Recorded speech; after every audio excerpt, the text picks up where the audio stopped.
અમેરિકાના ટેક્સાસમાં આવેલા પૂરે તબાહી મચાવી, પૂરમાં 24 લોકોના મોત, 25 ગુમ. આ દિવસોમાં અમેરિકાના ટેક્સાસમાં કુદરતનો પ્રકોપ જોવા મળી રહ્યો છે. હકીકતમાં ટેક્સાસમાં પૂરમાં મૃત્યુઆંક વધીને 24 થઈ ગયો છે, જ્યારે 25 લોકો ગુમ થયાના અહેવાલ છે.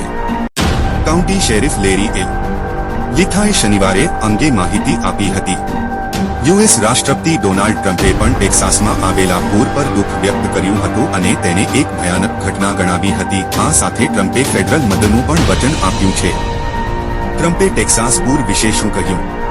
ટેક્સાસમાં પૂર ભયંકર છે, તે આઘાતજનક છે. યુએસ રાષ્ટ્રપતિ ડોનાલ્ડ ટ્રમ્પે એરફોર્સ વન પર તેમના ન્યૂ જર્સી ગોલ્ફ ક્લબની મુસાફરી દરમિયાન જણાવ્યું કે મને હજુ સુધી ખબર નથી કે આમાં કેટલા લોકો માર્યા ગયા છે, પરંતુ એવું લાગે છે કે કેટલાક યુવાનો અકસ્માતનો ભોગ બન્યા છે. ફેડરલ મદદના પ્રશ્ન પર ટ્રમ્પે કહ્યું, "ઓ હા, અમે તેમનું ધ્યાન રાખીશું. અમે રાજ્યપાલ સાથે કામ કરી રહ્યા છીએ. આ એક ભયંકર ઘટના છે."